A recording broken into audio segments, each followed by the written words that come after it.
Congressman Andy Biggs of the House Judiciary Committee, part of the Freedom Caucus, and was co-sponsor of the impeachment articles for Rosenstein in July. So here we are, Congressman. Thank you for joining me.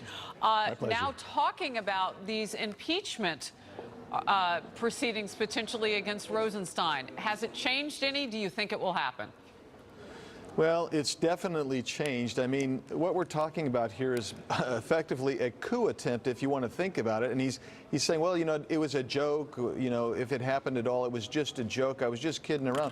He's kidding around about trying to find a way to invoke the 25th Amendment, which is basically saying the president's mentally unstable. So I think it's very serious. And I do think that it adds some gravitas, additional gravitas, to all the issues that we've had with Department of Justice, which was the impetus of the original articles of impeachment. So we'll have to see whether he's willing to come and testify. You know, Kellyanne Conway, counselor to the president, I asked her this question about what Sarah Sanders, the press secretary, had said, that if Rosenstein exits, then that brings about the end of the Mueller probe. How exactly would that happen, and how quickly?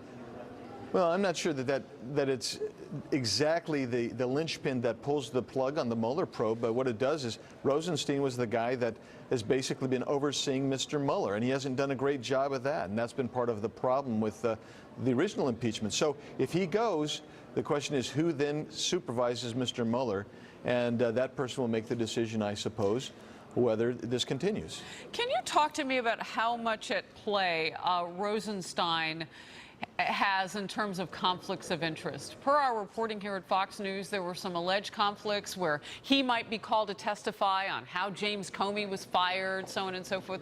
What are you learning about that? Well, we believe that, and I think that there's a lot of us who believed initially that he had a conflict of interest because he's the guy that said Comey should be fired. Comey's the guy that helped orchestrate Mueller getting in there. Rosenstein was at the hub and spoke of everything all along with FISA documentation, FISA warrant authorizations, these types of things. Those are conflict of interest when they're being investigated not only by Congress but also by Mueller ostensibly, although that doesn't seem to be happening. And the need for the FBI and the DOJ to oversee themselves, and then the reports that the Inspector General brought out. All these indicate that Mr. Rosenstein is actually one of the hubs and spokes of this whole thing, and he had conflicts of interest. He was involved in all these decisions, and so if he was, then he might have a problem providing us with real answers to what happened. Wow, that's a lot. We'll continue to cover it as it happens, and let us know the latest on the impeachment movement. I'm curious to know how this moves forward. Let's talk about Judge Kavanaugh now.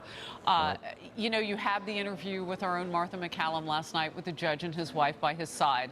What impressed you most about what you saw and what Kavanaugh faces now? And again, I add the president spoke on this today too, really talking about that familial element and what they're going through. Well, I think to see that Mrs. Kavanaugh, you know, she was very supportive, number one, but number two, the emotional strain that she's been under, the death threats for her and her children.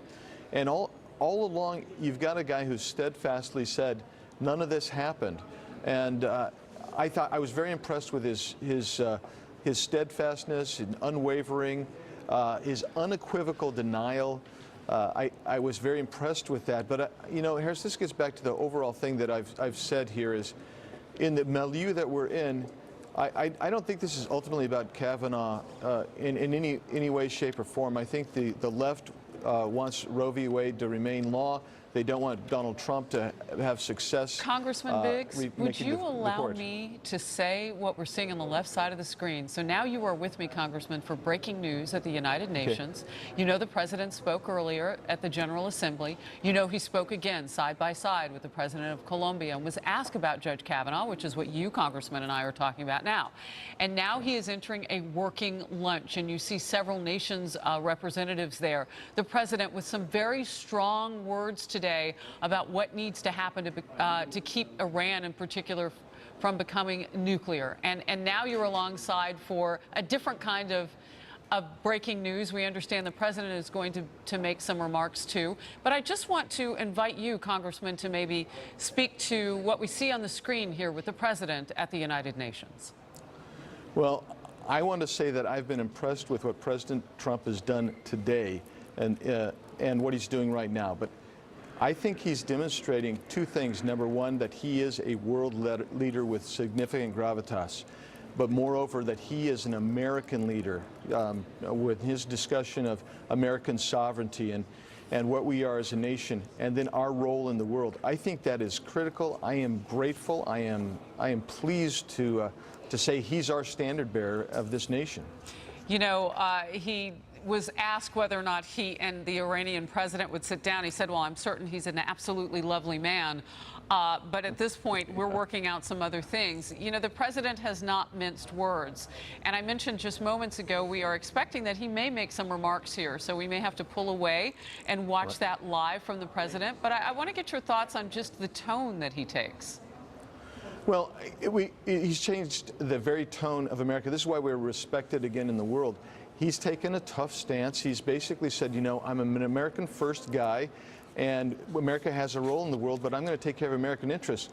And I think nations around the country respect that, and they understand that you can't push America around anymore. This is why you have everything from the China issue. You've got North Korea, I think, is actually going to move to a denuclearized state.